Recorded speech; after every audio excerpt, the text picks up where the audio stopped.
Bonjour à tous et bienvenue sur Monaco Info. Voici sans plus tarder les titres qui seront développés dans cette édition.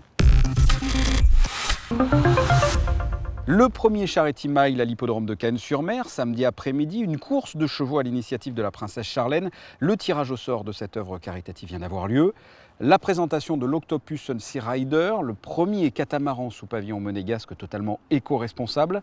Les archives audiovisuelles de Monaco organisent le 25 février une projection du film japonais Vers l'autre rive, projection dans le cadre des rencontres artistiques Monaco-Japon. Et enfin, nous vous ferons goûter avec les yeux seulement une liqueur particulière conçue à base d'orange amère de la Principauté. Samedi après-midi se déroulera le premier Charity Mile à l'hippodrome de Cannes-sur-Mer. Il s'agit d'une course de chevaux à l'initiative de la princesse Charlène. Chaque cheval sera associé par tirage au sort à une œuvre caritative. Le tirage au sort a été effectué à la mi-journée au Yacht Club de Monaco par le frère de la princesse, Gareth Whitstock. Les explications de François Forcioli-Conti, le président de la Société des courses de la Côte d'Azur. Le concept est très simple. Ce que je disais tout à l'heure, les grandes idées sont souvent des idées simples. Il s'agit sur une course normale, sur laquelle on n'apporte aucune modification d'aucune sorte d'un point de vue réglementaire, d'associer chaque cheval participant, par tirage au sort, à une association caritative. L'ordre d'arrivée des chevaux de la course qui s'est déroulée normalement détermine un classement en quelque sorte des associations caritatives et parallèlement est constituée une cagnotte caritative qui est distribuée intégralement à ces associations. Alors en l'espèce, on a réuni une 50 000 euros. Et ces 50 000 euros se répartiront en raison de 10 000 euros pour l'association dont le cheval sera arrivé premier, 6 000 pour le cheval arrivé second, 4 000 pour l'association arrivé troisième, et toutes les autres associations recevront des sommes identiques de 2 000 euros. L'objectif était effectivement que nous ayons le plus grand nombre possible de participants pour pouvoir attribuer au plus grand nombre possible d'associations caritatives des charities. Le plus grand nombre possible de chevaux que nous puissions accueillir dans la même course, c'est 18 sur une épreuve de 1600 mètres. C'est la raison pour laquelle on a choisi ce support-là. Vous l'apercevrez certainement dans le port de Monaco. Il est à quai depuis quelques jours. L'Octopus Sunsea Rider, le premier catamaran sous pavillon monégasque entièrement éco-responsable.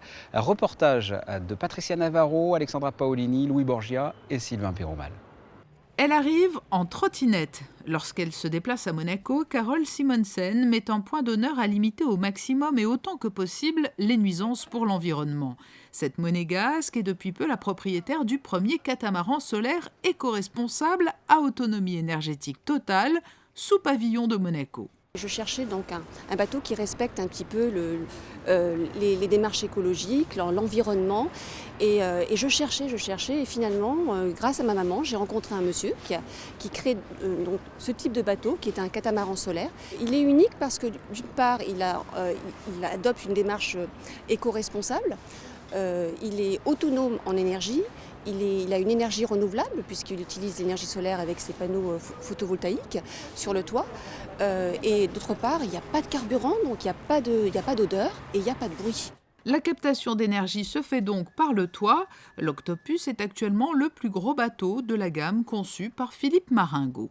On est parti d'une feuille blanche pour créer un bateau qui soit capable de fournir suffisamment par le solaire d'énergie pour alimenter les batteries qui vont lui permettre de naviguer. Donc c'est la grande spécificité de ce bateau, sachant qu'il est conçu avec des matériaux légers parce que la structure à même de pouvoir accepter un toit solaire suffisamment important nécessite de travailler également sur le poids. Il a 1600 watts de production photovoltaïque, ce qui est très important pour un bateau qui est somme toute raisonnable et petit, accessible à tous, puisqu'il fait que 6 mètres et 2,40 mètres de large en catamaran. L'Octopus peut accueillir jusqu'à 8 personnes. Il sera dédié à de la navigation côtière vers la plage de la Mala au Roquebrune Cap-Martin.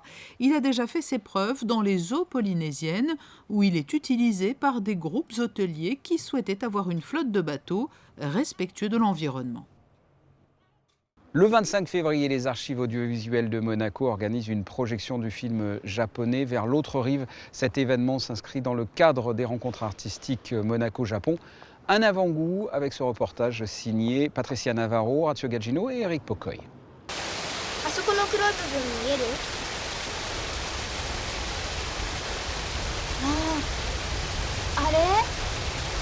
洞窟。あれね、死んだやつの通り道なの。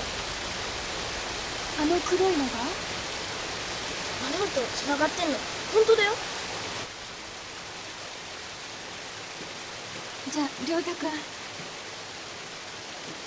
こんな場所に来ない方がいいんじゃないかな。Vers l'autre rive a décroché à Cannes le prix de la mise en scène du festival Un certain regard. Son auteur, Kiyoshi Kurosawa, signe ici une ode poétique sur la frontière entre notre monde et celui de l'au-delà, et le dialogue entre les vivants et les morts. C'est l'histoire d'une femme dont on comprend très vite qu'elle est veuve. Et un soir, elle voit apparaître son mari, disparu 3 ans plus tôt. Elle pense d'abord faire un mauvais rêve, et en fait non, il est bien là, et il va la décider à entreprendre avec elle un voyage dans le passé. 来たの？うん。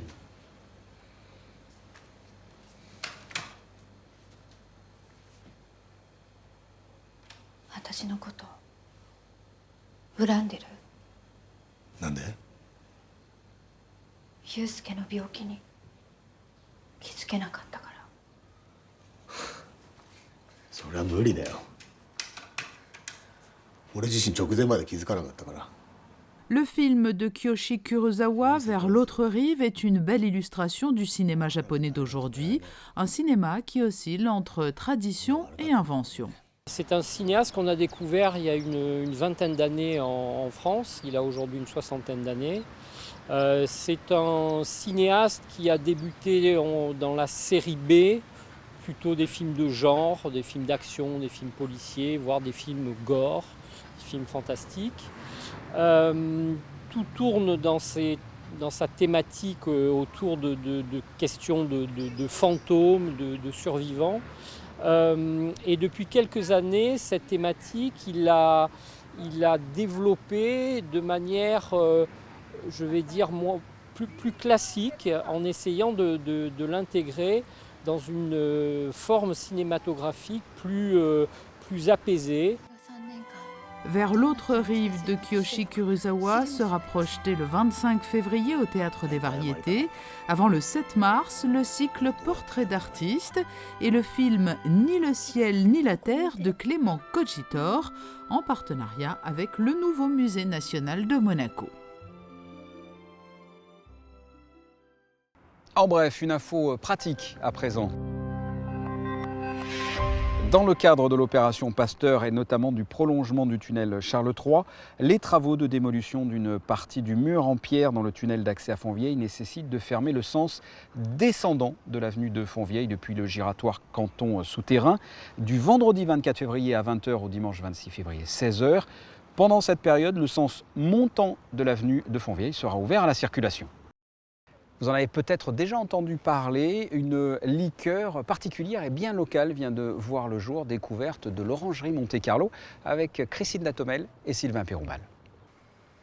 Nichée aux 9 rue de la Turbie, l'Orangerie Monte-Carlo relie le passé au présent en offrant à Monaco sa première liqueur d'orange. Fabriquée à la main, au cœur de la principauté, cette liqueur a vu le jour grâce aux oranges amères qui bordent nos boulevards, mais aussi grâce aux vœux d'un jeune homme d'affaires irlandais à la tête d'une société de négoce de produits alimentaires et résidant en principauté. Une liqueur originale et au goût authentique. J'ai voulu créer un produit qui vient du terroir, qui communique Monaco et un petit peu son histoire agricole, bien avant les casinos et les touristes. C'était un pays plutôt agricole, avec les dépendances de Roquebrune et Montant. Donc ici sur Monaco, on a encore 600 arbres d'orange amère qui produisent entre 10 et 15 tonnes de fruits par an. Donc pour une petite principauté, c'est quand même très intéressant d'avoir tellement de fruits qui auparavant étaient utilisés pour faire des marmelades, pour faire des vins d'orange, mais plus récemment, il y avait beaucoup qui partaient quand même à la déchetterie. Donc avec le gouvernement, on a fait un accord pour récupérer les oranges et les transformer en liqueur d'ici. La récolte des oranges a lieu une fois par an à Monaco. Effectuée durant le mois de février, la cueillette dure 1 mois et comme le veut la tradition, elle est réalisée entièrement à la main. Environ 400 kilos de fruits sont amassés par jour, des fruits qui donnent ce goût si particulier et si typique de chez nous à cette liqueur 100% monégasque et naturelle. On n'utilise pas de produits chimiques ou de colorants, donc c'est complètement naturel. Les arbres à Monaco, ils ne sont pas traités avec des pesticides, donc c'est vraiment un produit hyper naturel. On écorce les oranges et après on les macère avec de l'alcool pour arriver à extraire tous les arômes, toutes les huiles essentielles et pour donner vraiment le goût du fruit à la liqueur. Après, on a notre recette secrète qui donne son allure et son caractère unique. Dans l'orange, rien n'est jeté, c'est-à-dire vous utilisez l'écorce et également la pulpe de l'orange. Exactement. On écorce les oranges qu'on voit à la main et après on prend le jus. Donc avec les écorces, on fabrique la liqueur. Et avec le jus, on le fermente dans les cuves ici et après on le distille. Donc on fait d'un côté un liqueur et de l'autre côté un eau-de-vie. Étant donné que la récolte des oranges s'effectue en début d'année, les écorces sont conservées sous vide afin qu'elles puissent conserver toute leur saveur. Elles sont ensuite congelées et utilisées tout au long de l'année. Et si aujourd'hui la liqueur d'orange est proposée à la vente, l'eau-de-vie, elle, le sera très prochainement. La différence entre les liqueurs et les eaux-de-vie, c'est que les eaux-de-vie ils bénéficient d'un repos. Donc après distillation, on estime au moins 6 mois de repos avant de mettre en commercialisation. Donc on va dire deuxième partie de l'année, ça sera mis en bouteille. Donc on va la laisser reposer pour bien l'arrondir, pour avoir un excellent produit. La liqueur de l'orangerie Monte-Carlo a déjà séduit de nombreux établissements en principauté et sa renommée dépasse aujourd'hui les frontières. Présente à Paris au Georges V et dans d'autres maisons françaises, de nombreux autres pays comme le Japon ou les États-Unis commencent eux aussi à lui faire les yeux doux. Une brève sportive pour finir.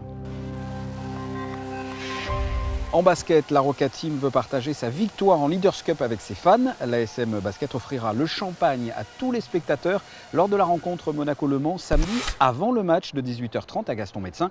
Sans oublier le jus de fruits pour les enfants. Le trophée sera exposé dans le hall. Quel temps va-t-il faire dans les prochains jours? Voici la météo. Vendredi, des nuages le matin et du soleil l'après-midi. Les températures restent assez douces, de 12 à 17 degrés. Pour ce week-end, un beau ciel bleu et de rares nuages, comptez à peu près de 9 à 15 degrés. Lundi, le déclin du soleil avec un ciel menaçant en fin de journée. Peu de changement de température de 12 à 15 degrés. Mardi, de la pluie le matin et une amélioration dans l'après-midi. Le temps se rafraîchit un peu, il fera de 10 à 13 degrés. Et enfin, mercredi, le ciel sera assez changeant avec un faible risque d'averse. Ce journal est terminé. Merci de votre fidélité. La suite de vos programmes sur Monaco Info. À très bientôt. Au revoir.